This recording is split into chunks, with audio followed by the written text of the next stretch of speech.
Imagémo. Imagémo. Imagémo. Imagémo. Imagémo. Imagémo. Imagémo. Imagémo. Bonjour, c'est Marie Lalande au micro d'Imagémo à voix haute, épisode du 5 janvier 2025. Nouvel épisode, nouvelle année toute fraîche. Je vous souhaite la santé, sans cliché, parce que ça permet une vie beaucoup plus douce. On l'entend avec la voix ici, là. Vous voyez que on commence l'année avec ça. Et pourquoi pas, tant qu'on y est, souhaitons-nous un monde où la littérature jeunesse devient plus accessible et prend de plus en plus de place. Et on commence à réaliser ça immédiatement d'ailleurs. Aujourd'hui, en seconde partie d'émission, dans le segment « Dis-moi ce que tu lis », je reçois Marie-Hélène Marcoux et on parle de bande dessinée, de ce qu'on peut faire en classe avec les bandes dessinées, tant au primaire qu'au secondaire. C'est l'autrice Angèle Delaunoy qui assure la chronique Tribune littéraire de grandes personnes et elle nous parlera documentaire. On terminera avec quelques événements littéraires qui se vivent tout près de chez vous ou un peu plus loin avec les actualités littéraires. Mais d'abord, en première partie, dans les coulisses du livre, je reçois Anne-Laure Jean, entre autres directrice artistique et graphiste chez Kata Éditeur et chez Planète Rebelle, et Céline Ruffiange, précieuse collaboratrice, nous présente sa chronique Tout petit livre à propos de BD pour les plus jeunes. Encore une fois, vraiment tout plein de livres et de choses à découvrir sur la littérature jeunesse.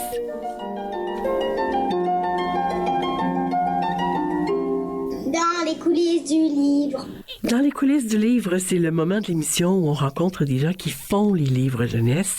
Je reçois maintenant avec grand plaisir Anne-Laure Jean, qui est directrice artistique et graphiste chez Kata Éditeur et Planète Rebelle, et qui est aussi designer graphique chez La Dactylo Graphique. Bonjour Anne-Laure. Bonjour. Bienvenue à Imagémo à voix haute. Je vous présente rapidement aux auditeurs et aux auditrices en débutant. Vous obtenez en 2003 un baccalauréat en sciences économiques et sociales au lycée Louis Liard de Falaise en Normandie. Juste le dire, c'est évocateur. Et puis en 2007, un bachelor en graphisme à Tournai en Belgique.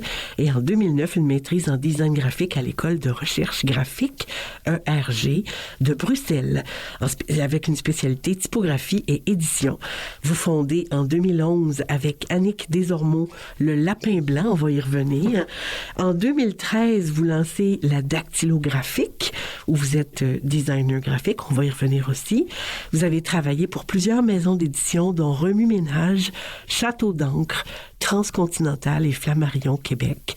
Vous êtes depuis 2021 la première directrice artistique et graphiste chez Kata Éditeur et chez Planète Rebelle depuis 2022. Moi, j'aimerais donc, on revient sur le Lapin Blanc et la Dactylo Graphique. Qu'est-ce que c'est? Le Lapin Blanc, en fait, ça a été formé par Annick Desormeaux pour qu'on collabore ensemble un duo de designers graphiques. Moi, je suis venue au Québec avec le FQJ, donc l'Office franco-québécois, en stage de 3 mois chez elle. OK.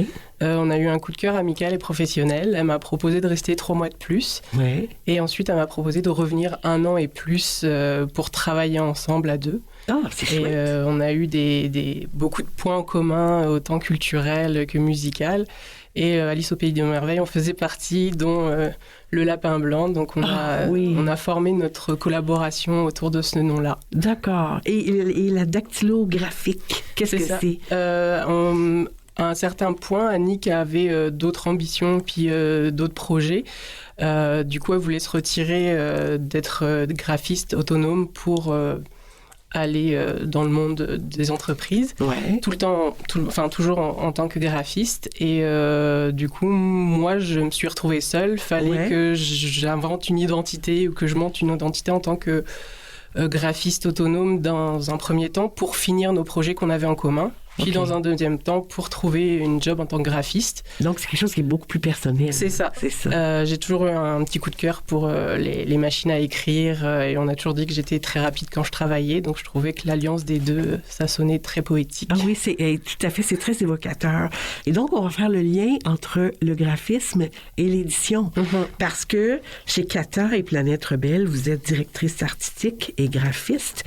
Qu'est-ce que c'est votre travail de directrice artistique et de graphiste chez ces maisons d'édition?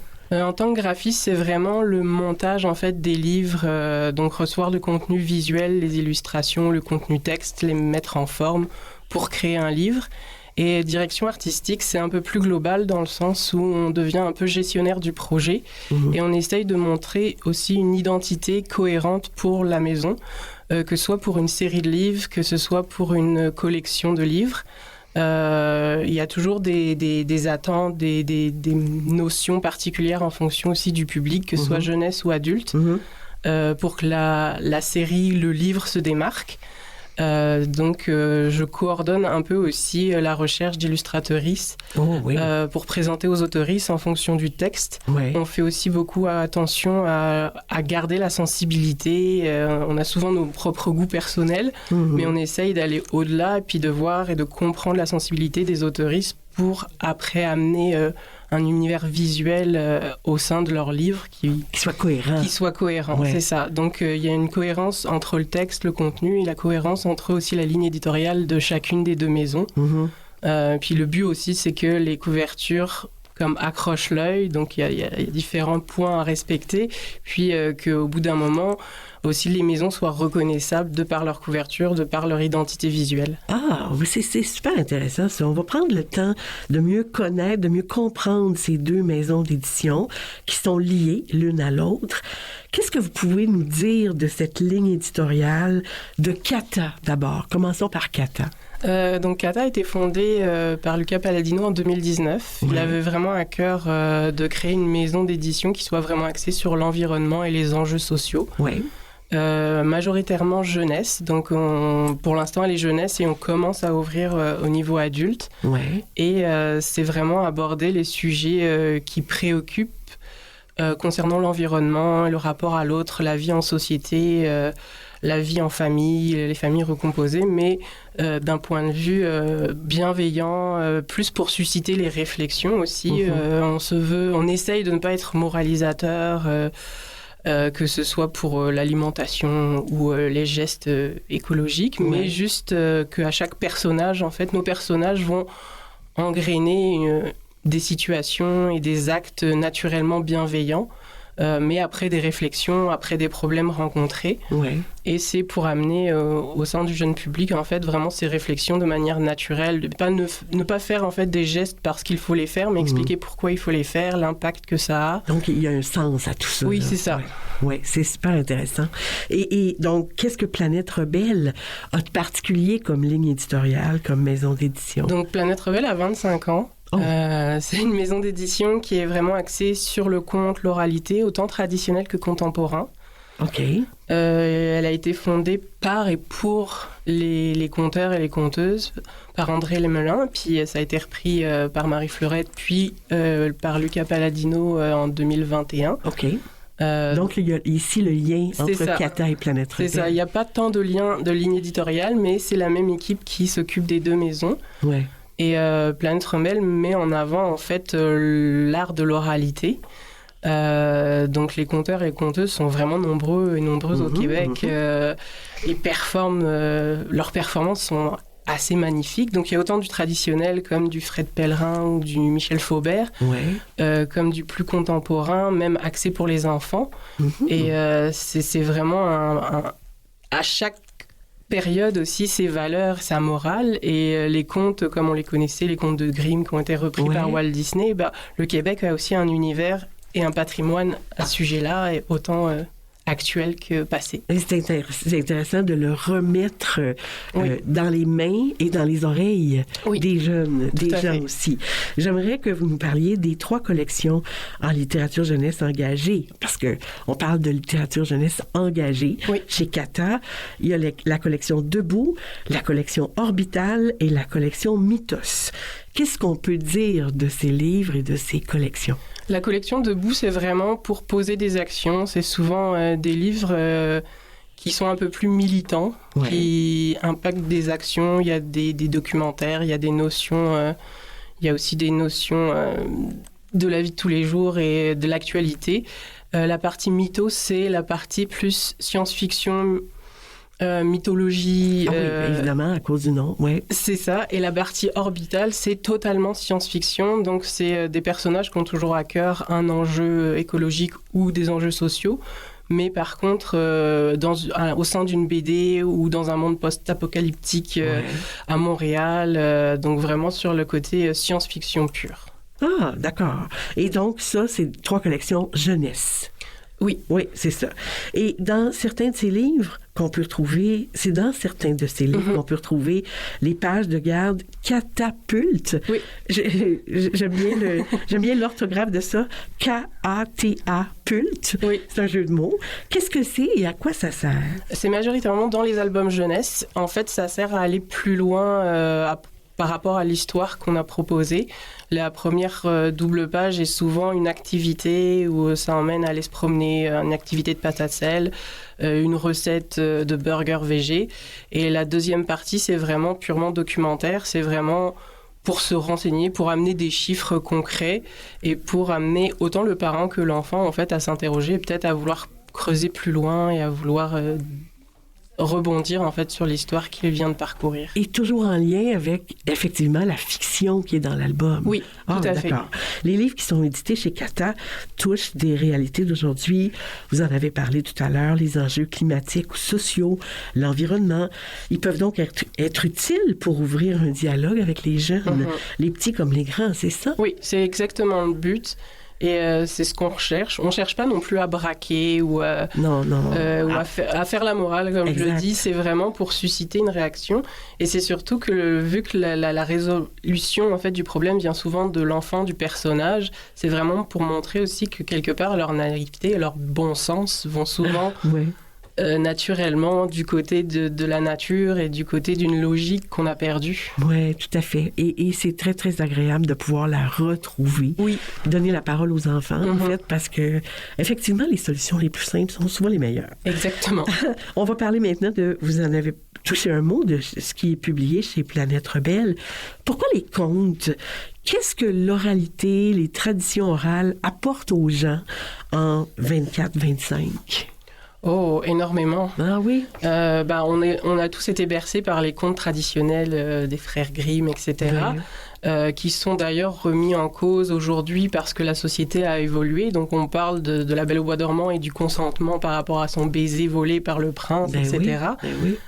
Planète Rebelle travaille sur les contes traditionnels majoritairement du Québec, mais aussi sur les contes actuels, donc qu'ils soient revisités, réinterprétés, remasterisés. En fait, il y a vraiment un panel de possibilités et ça reflète aussi une époque actuelle. Ça veut dire que les contes, majoritairement là, adultes, côté adulte, sont vraiment sur la maternité, la féminité, les sorcières, mais revues d'aujourd'hui, la place de la femme, etc. Donc ça parle vraiment d'enjeux existants. Très, très actuels. Très actuels, mais placés sous la forme de l'oralité par des conteurs qui performent dans leur vie de tous les jours, qui en font leur métier.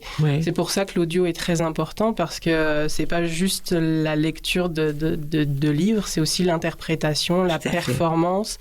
Et on s'attache aussi à garder cette oralité dans les livres, quitte à triturer la langue française. Oui. Est-ce qu'il y a une version audio de tous les contes jeunesse qui sont publiés chez Planète Rebelle? Non, pas tous. Ça dépend et ou des autoristes. Et actuellement, ça dépend aussi du budget. Ah oui, effectivement. Toujours, c'est ce qui mène le monde. Exactement. Oui. Alors, donc, parlons de ces contes qui sont publiés chez vous pour la jeunesse et qui sont disponibles. Est-ce que vous avez quelques exemples à nous proposer? Oui.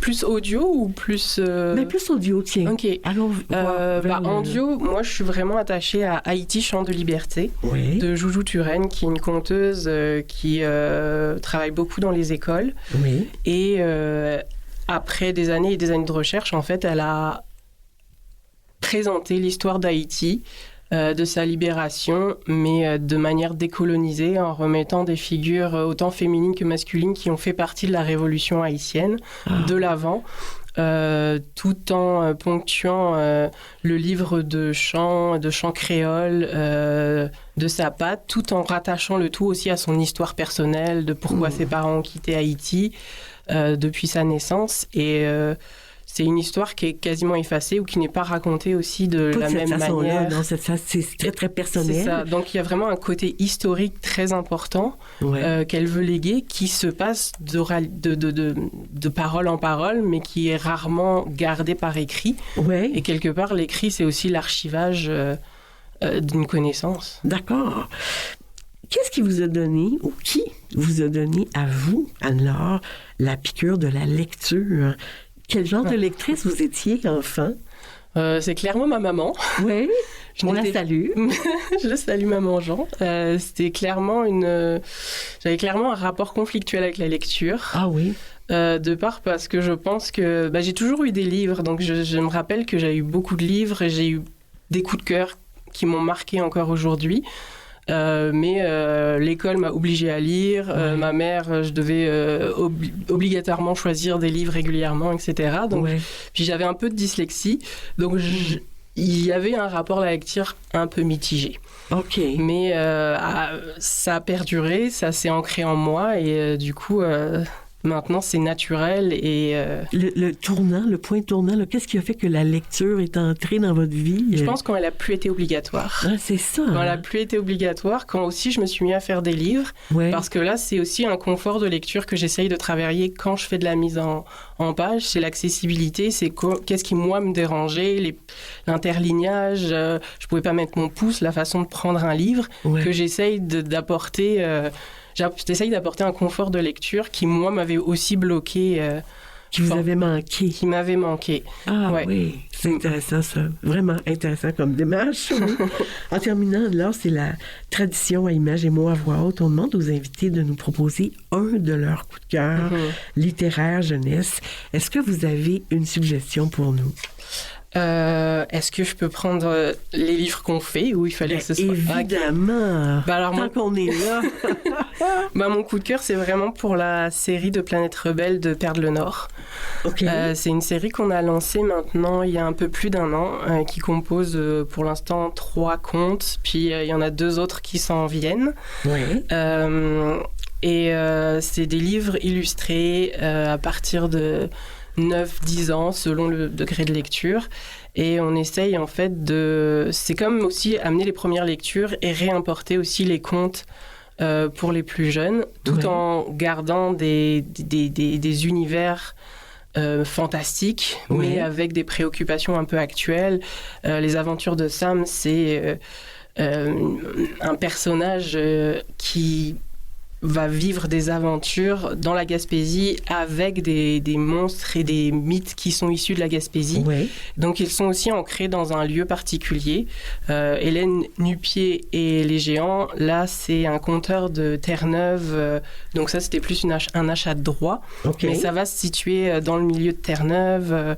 Donc, c'est toujours ancré dans un territoire, qu'il soit fantastique ou réel. Oui. Et pour moi, c'est vraiment un fantastique outil parce qu'il y a parfois des mots qui sont soit en québécois, mais qu'on a oubliés, soit comme alambiqués. Et on a toujours un lexique pour aider les lectrices à passer au travers. À bien comprendre ce qu'ils lisent. Ah, c'est formidable. Des suggestions fort intéressantes qu'on va mettre sur notre site. Je vous remercie, Anne-Laure, Jean, pour cette rencontre. Merci de faire voyager les mots et les traditions autant sur papier que dans nos oreilles, de les emballer de si belle manière et de proposer des pistes de réflexion pour un monde meilleur. Aux jeunes comme aux plus grands, on en a bien besoin. Merci beaucoup. Merci à vous. Merci.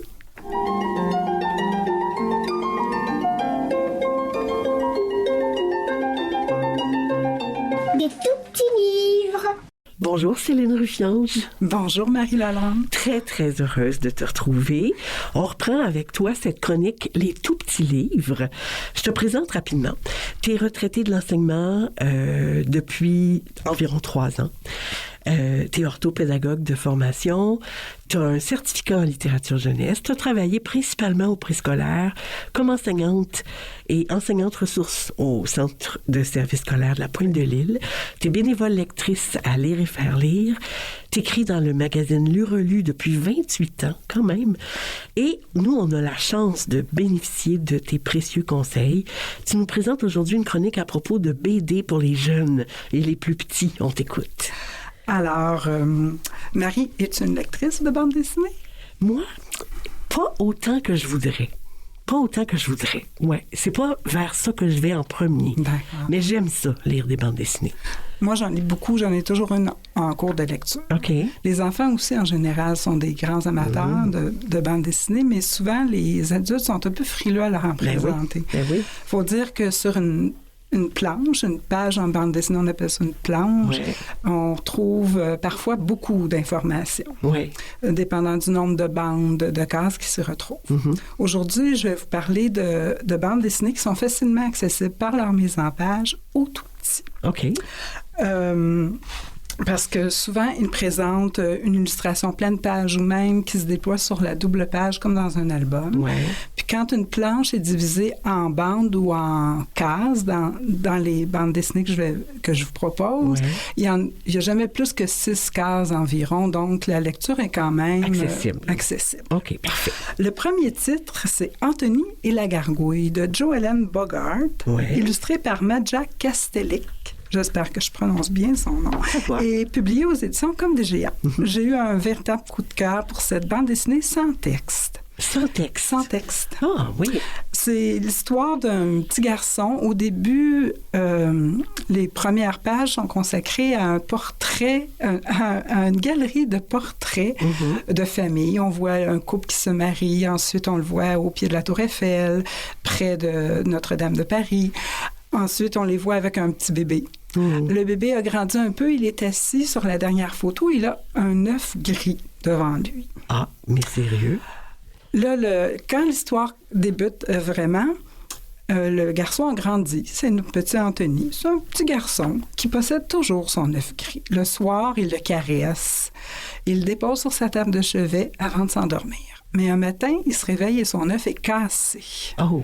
Là, il se met à la recherche de la créature qui a pu sortir de cet étrange œuf. Ben oui. Il trouve une gargouille. Ah! Une gargouille qui est bien triste d'être si loin de sa maison, Notre-Dame de Paris. Mm-hmm. Mais un jour, Anthony va avoir la chance d'aller reconduire sa précieuse gargouille chez elle. Oh! À Notre-Dame de Paris. À Notre-Dame de Paris. Alors, c'est un magnifique album. Puisqu'il est sans texte, on peut vraiment se concentrer sur les illustrations. Seulement sur les illustrations. Les illustrations qui représentent des monuments de Paris sont vraiment magnifiques, sont d'un grand réalisme. On a l'impression de se promener dans la ville lumière avec Anthony et sa famille. Oui, vraiment. Ah, génial. Alors, vraiment un coup de cœur pour ce livre. Les 4 prochains titres sont regroupés dans une série de Mimose et Sam, signé Caton, toujours chez Comme des géants. Mais ça, c'est québécois. Ça, c'est québécois. Ouais. Oui. Je vous dirais, Anthony et la gargouille, c'est... la maison d'édition québécoise. Oui, puis Joellen Bogart, c'est une autrice canadienne. D'accord, OK. Alors...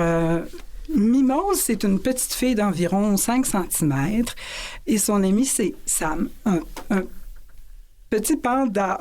Ouais. Alors, dans les quatre aventures prennent un peu la forme d'une enquête. Ouais. Dans la première, ils recherchent qui grignote les feuilles de basil, le basilic, chaque nuit. Dans la deuxième, ils sont à la recherche des lunettes roses de leur amie Bouillotte, la taupe. Dans la troisième petite mission hibernation, c'est Mimose qui recherche son sommeil. Alors, elle recherche des conseils des autres habitants du jardin parce qu'ils habitent un jardin. Pour bien hiberner. Oui, pour bien hiberner. D'accord. Et dans le troisième titre, la saison des collations, Sam se réveille en plein milieu de l'hiver et il a le goût d'une confiture d'églantier.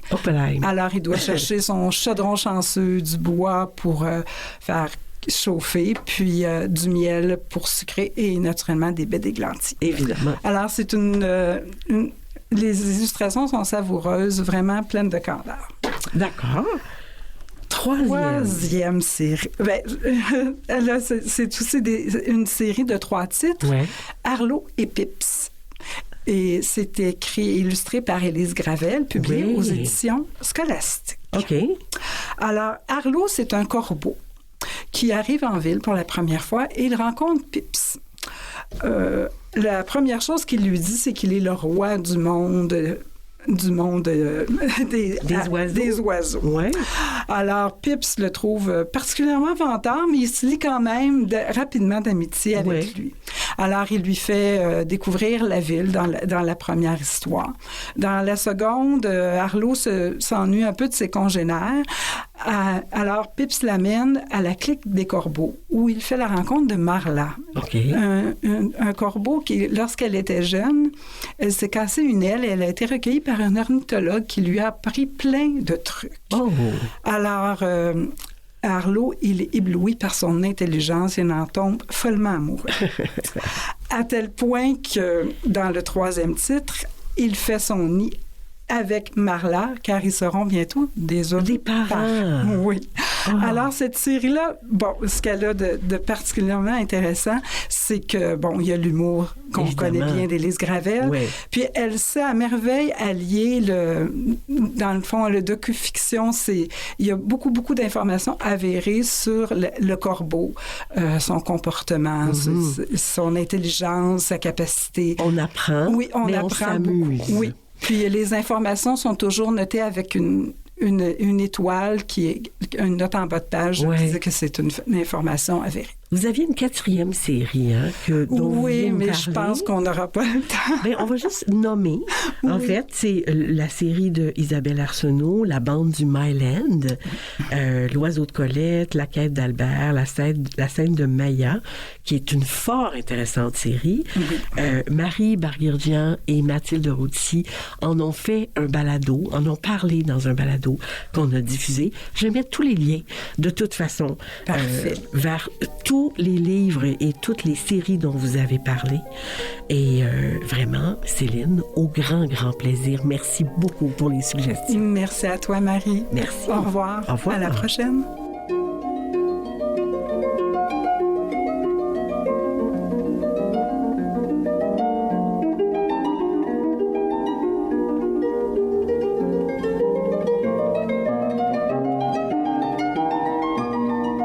Restez avec nous.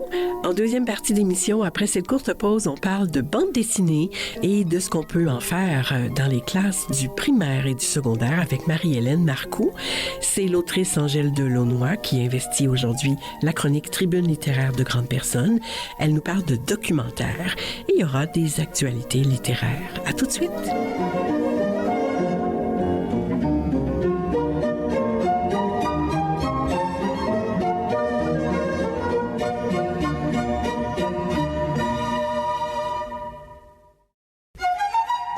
Bienvenue à cette seconde partie d'Images et mots à voix haute.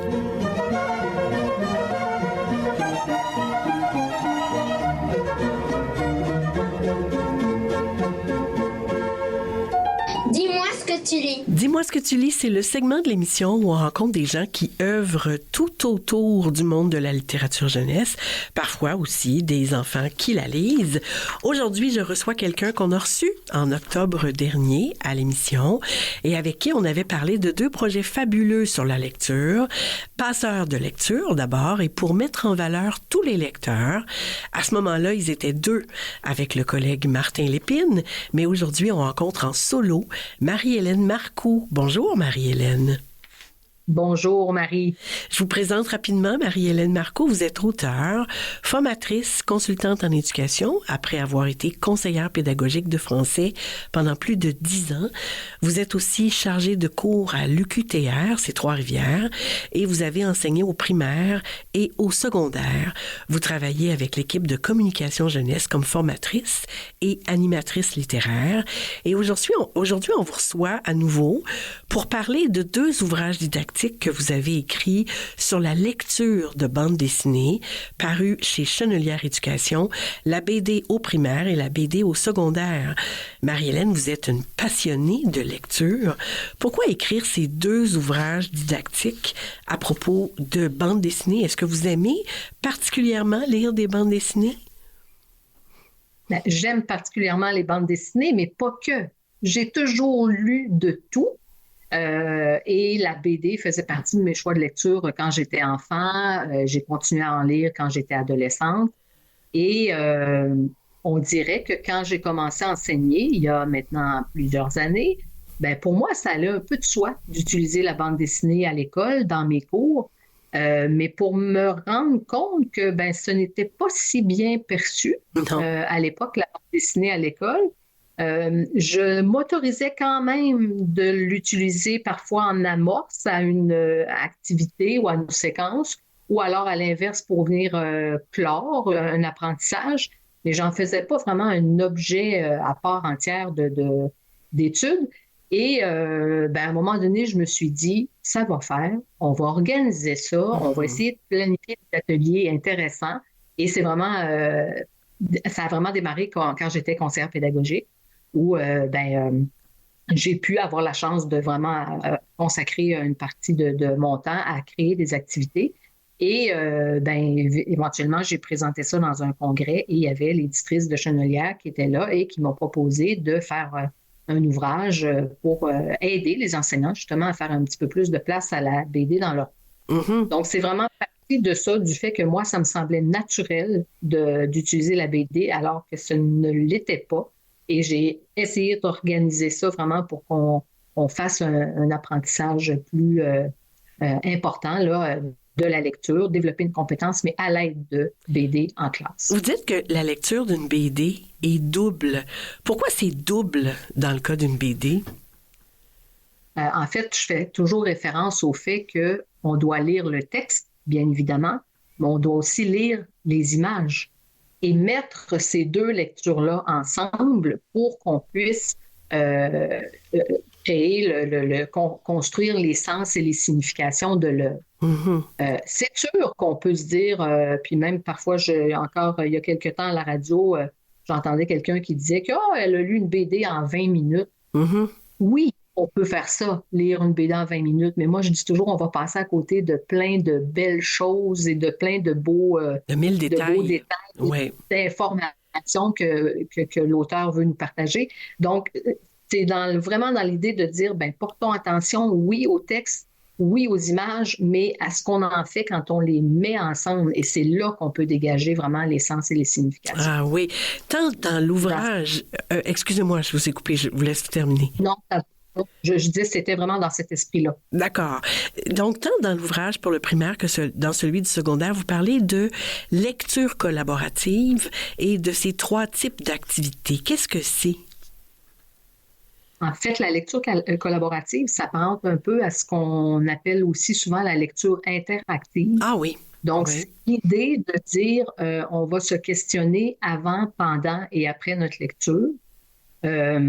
Par des arrêts auxquels nous, enseignants, on aura réfléchi au préalable. Donc, on va vraiment planifier des arrêts en cours de lecture et s'arrêter et questionner nos élèves. dans l'idée de faire ce que Mme Vanul, Sabine Vanul en France parle de communauté de lecteurs. Donc, vraiment une communauté au sens où tout le monde est interpellé et on est tous sur le même pied d'égalité. Donc, les échanges, la circulation des échanges ne passe pas tout le temps par l'enseignant. Donc, c'est pas un aller-retour en questionnant un élève et ça revient à moi, enseignant, avant de repartir vers un autre élève. C'est que ça va aussi grenouiller, permettez-moi l'expression, entre ces lecteurs-là qui sont avec nous en cours de lecture. Puis les 3 types d'activités, ben, c'est des activités qui ont été conçues par des chercheurs américains. Là, je vous les nomme rapidement, ça serait trop long de les définir chacune, mais c'est vraiment le questionnement de l'auteur, donc questionner les choix qui sont faits par l'auteur, aussi bien en ce qui concerne la BD, ses choix graphiques et visuels que ses choix concernant le texte. Il y a l'activité de questionnement de l'auteur, questionnement de texte, pardonnez-moi, où là, on va s'interroger sur ce qu'on vient de lire, mais en ne pouvant pas avoir la BD en main. Donc, on va miser vraiment sur la ce mémoire. qu'on vient, la mémoire, sur nos impressions, sur nos réactions. Très intéressant.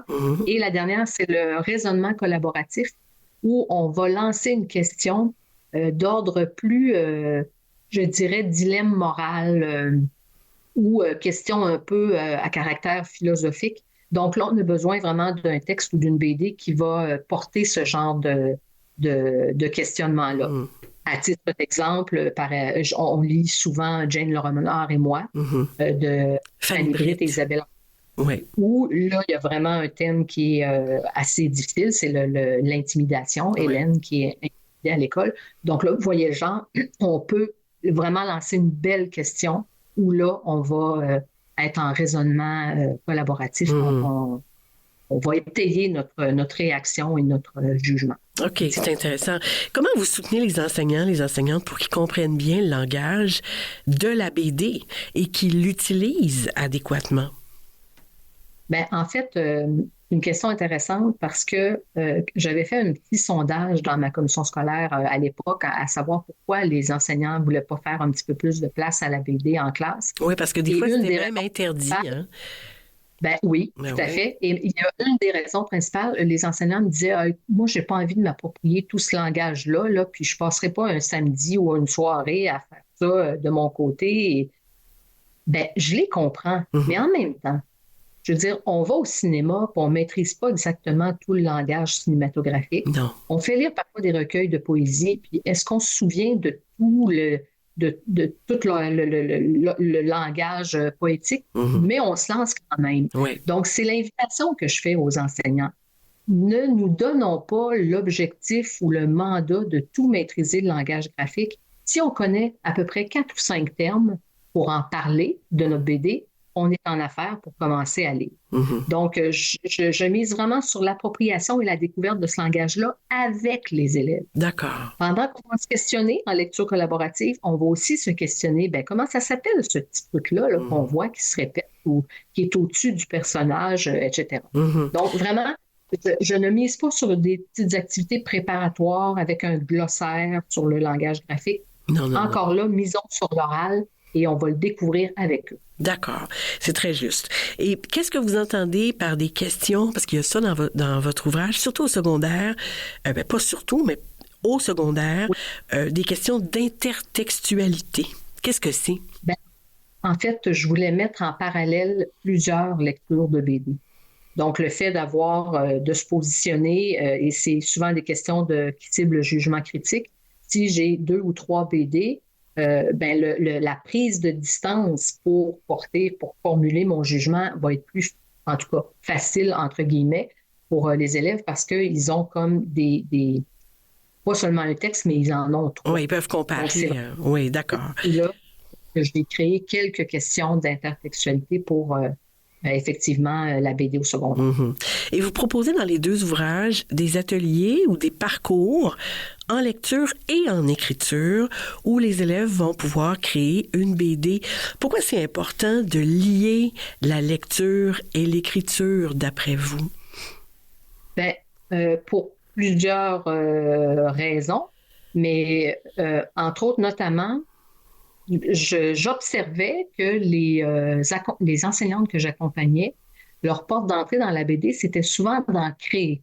Mhm. Et moi, je me disais, oh, tu sais, il n'y a rien de mieux d'en avoir lu beaucoup pour être en mesure après de pouvoir en oui. créer.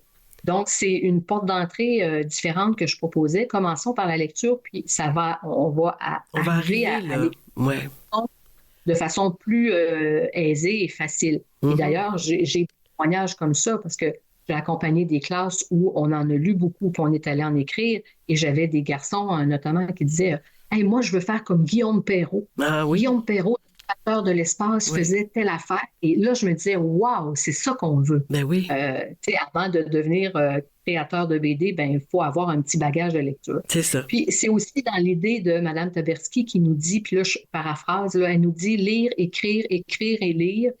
Quand les deux actions se complètent, les enfants peuvent consolider ce que c'est que d'être un lecteur qui écrit et un auteur qui lit. Et je me dis, c'est ça, apprendre notre langue, développer nos compétences, lire, écrire, communiquer. Exactement. C'est vraiment par l'intégration de ces...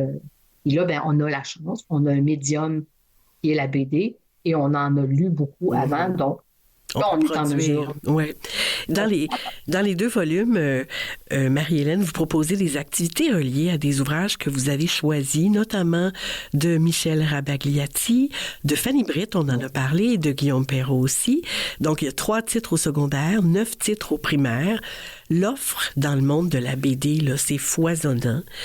Comment faire pour choisir, pour proposer des lectures de qualité aux enfants et aux jeunes? Dans mes ouvrages, je propose des critères. Je pense que j'en ai 5. J'y vais un peu de mémoire, là, se positionner tout d'abord sur la thématique qui est présentée, sur tout ce qui concerne le visuel, donc les dessins, l'univers de l'auteur, l'organisation du récit aussi, comment il est conçu, comment il est présenté. Mais j'aimerais attirer l'attention de vos auditeurs sur les genres de BD. Moi, je parle de la BD comme étant un médium, et là, je ne suis pas la seule. Je me suis beaucoup inspirée de chercheurs en BD, puis quand j'écrivais mes livres, je réfléchissais beaucoup, est-ce que c'est un genre, un médium? Et je me suis rangée du côté des chercheurs en BD puis des BDistes.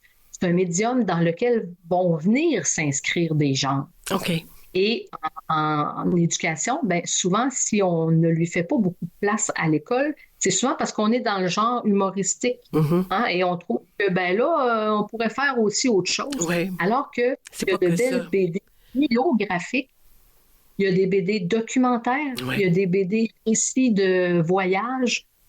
Donc, j'encourage les gens, quand on fait des propositions à nos enfants, à nos adolescents, allons vers d'autres type de BD que la BD humoristique. Tout à fait. Et maintenant, on est chanceux, depuis une vingtaine d'années, on a vraiment des belles BD littéraires qui ont la même valeur qu'un recueil de poésie ou un roman. Donc, on valorise beaucoup la lecture à voix haute dans les classes. Hein? Et lire une BD à voix haute, ça comporte des défis. Est-ce qu'il y a des conseils que vous pourriez donner aux enseignants qui voudraient se lancer? Ben, le conseil principal, je me dis, faisons en sorte d'être des modèles de lecteurs et non pas essayer d'être un comédien. OK. Ou un conteur. Je dis souvent, n'est pas Fred Pellerin qui veut. Hein? Non, effectivement. Et je trouve ça toujours dommage quand on rencontre des enseignantes qui me disent « Ah non, moi, je ne lis pas de BD parce que moi, changer ma voix pour tous les personnages, j'aime pas ça. Je me sens pas bonne pour faire cette tâche-là. » Moi, je me dis, on n'a pas nécessairement à changer notre voix à être des comédiens. Soyons un modèle de lecteur qui lit sa bande dessinée comme s'il était dans son salon, chez soi.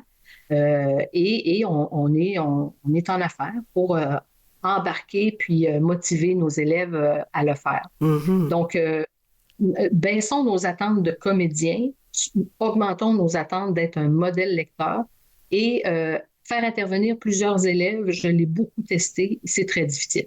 Oui. Donc, je recommande qu'on soit un lecteur qui mène l'ensemble des personnages en étant tout simplement un lecteur modèle qui aime lire dans la vie et qui en fait un petit mode de vie au quotidien. Puis qui n'est pas obligé d'être un comédien. Je retiens ça. Voilà. Oui. Oui. Je rappelle les titres de vos 2 ouvrages didactiques. La BD au secondaire, des ateliers motivants pour développer la compétence en lecture. C'est paru en 2020. Ça se peut pas, ça. Qu'est-ce que j'ai écrit? 2018. 2015 et 2018. Oui, c'est ça. Je m'étais trompée. Hein? J'ai mis 2025-2028. C'est presque dans le futur. Donc, 2015 voilà. pour celui au secondaire. Celui au primaire, la BD au primaire, des ateliers motivants pour développer les compétences en français, paru en 2018. Toujours, c'est chez Chenelière Éducation. Dans les 2 cas, ce sont des guides qui permettent d'intégrer un type de livre qui a la cote auprès des jeunes, d'en faire des outils didactiques pour développer leurs compétences en français. Et je vous inviterai une autre fois. Puis on pourra parler, cette autre fois-là, du terme exploiter. Exploiter la littérature, hein, parce que c'est un mot qui est beaucoup à la mode puis qui me fait un peu friser. Mais on en reparlera une autre fois, Marie-Hélène Marcoux. Je vous remercie pour les propositions stimulantes et motivantes. Merci pour la réflexion que vous suscitez et pour ce plaisir de la lecture, toujours vif, présent et contagieux. Au plaisir. Mais merci de votre accueil. Au plaisir. Je m'appelle Olivier, j'ai 10 ans. J'aime les livres, j'aime me faire raconter des histoires parce qu'ils me font rire.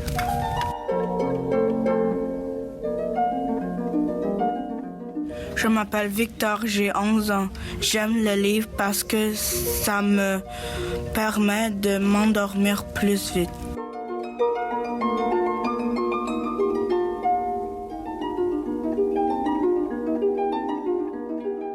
Tribune littéraire de grandes personnes.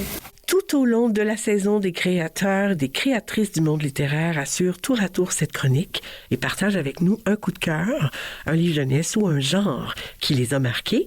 Aujourd'hui, c'est l'autrice Angèle Delaunoy qui investit cette tribune littéraire. Bonjour Angèle. Bonjour Marie. Je vous présente rapidement Angèle. Vous êtes née en Normandie. Vous êtes au Québec depuis plus de 50 ans. Mm-hmm. Vous êtes présente dans le milieu de l'édition depuis une 40aine d'années. Vous avez dirigé plusieurs collections aux éditions Héritage. Vous étiez éditrice pour la jeunesse aux éditions Pierre Tisser.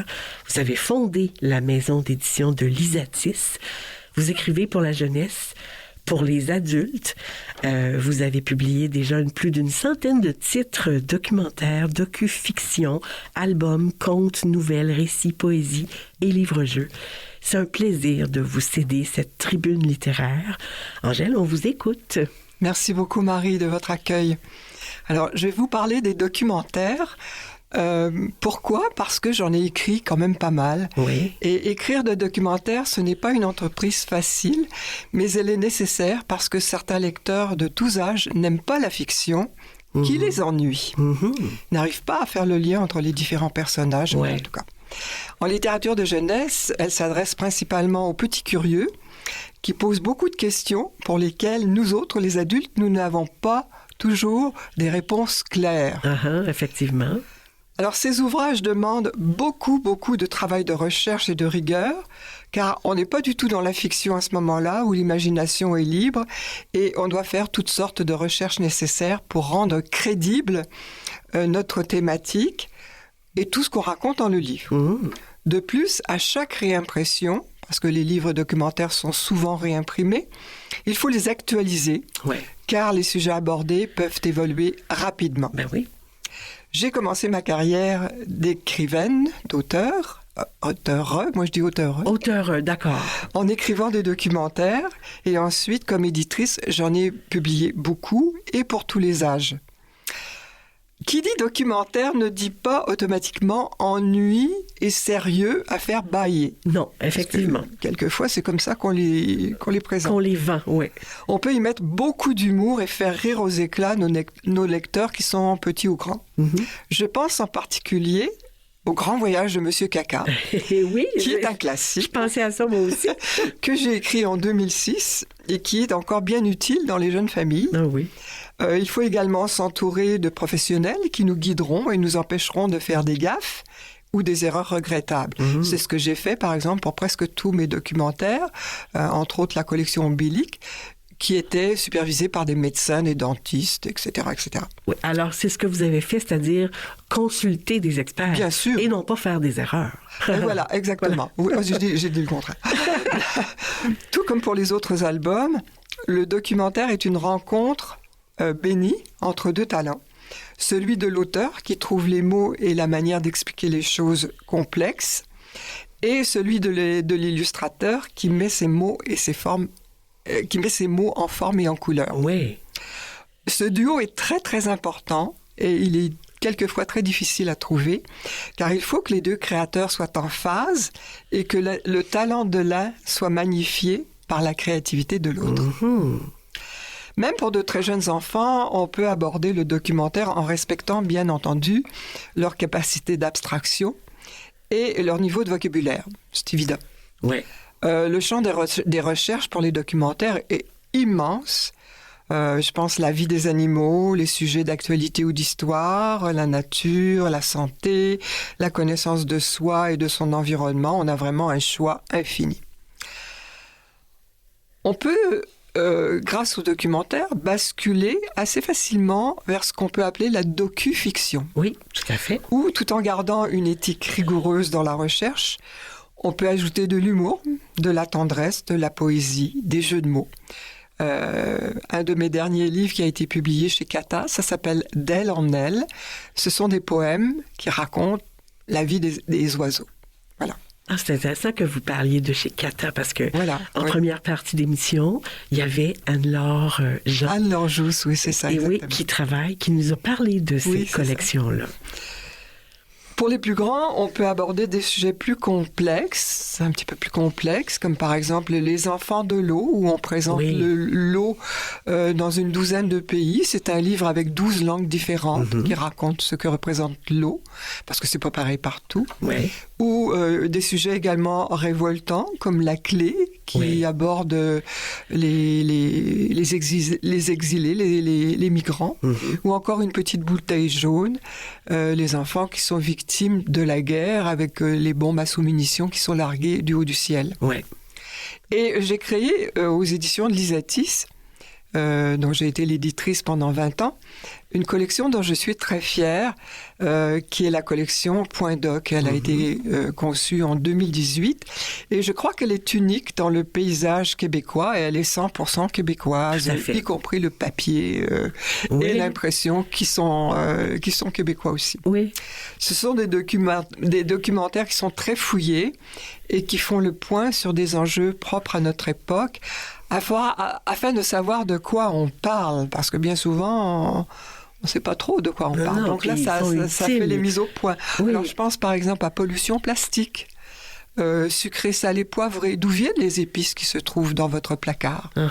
Opération Mange Gardien, parce qu'il y a énormément de gaspillage alimentaire, ou encore Les Feuilles qui parlent, qui est une histoire de l'écriture à travers le temps. Oui, le livre. Pour n'en citer que quelques-uns. Oui. Et ce sont des ouvrages magnifiques qui intéressent tout autant les jeunes que les adultes.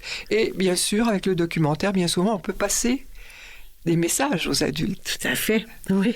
Alors, souvent, les adultes pensent qu'on peut passer des messages aux enfants. Oui, mais le contraire est vrai aussi. Alors, on n'écrit pas des documentaires qui veut. Non. Il faut posséder de la patience, de l'humilité aussi, parce qu'on se retire derrière notre thématique, de l'ouverture, savoir vulgariser et se mettre au service de la thématique, c'est-à-dire aller dans des lieux où on n'est pas forcément familier. Et c'est toujours une aventure de publier ou d'écrire un documentaire. Oh, quel plaisir de vous écouter. Quel plaisir. Et quel plaisir de redonner au documentaire ces lettres de noblesse. Tout à fait. Angèle. Oui. Vous avez parlé de docu-fiction. Oui. Si on voulait définir ça pour les auditeurs qui savent pas trop ce que c'est, un docu-fiction, qu'est-ce qu'on pourrait dire? Bien, par exemple, si je peux vous parler d'Elle en Elle. On a ce que j'ai fait le choix de que mes oiseaux, les oiseaux que j'ai choisis deviennent des personnages qui racontent leur vie. Ah, c'est ça. Donc ça, normalement dans le documentaire moderne, normal, on ne le fait pas. Non. Mais, donc on apporte plus de fantaisie, plus d'humour aussi, parce que quelquefois, on n'est pas obligé d'être toujours très sérieux. Non, on n'est pas obligé. Pas du tout. Merci, Angèle Delaunoy. On va trouver tous les liens sur notre site. Merci d'avoir accepté notre invitation. Et on aura, je l'espère, encore bien d'autres occasions de vous lire au grand, grand plaisir. Merci. Merci beaucoup, Marie, de votre accueil.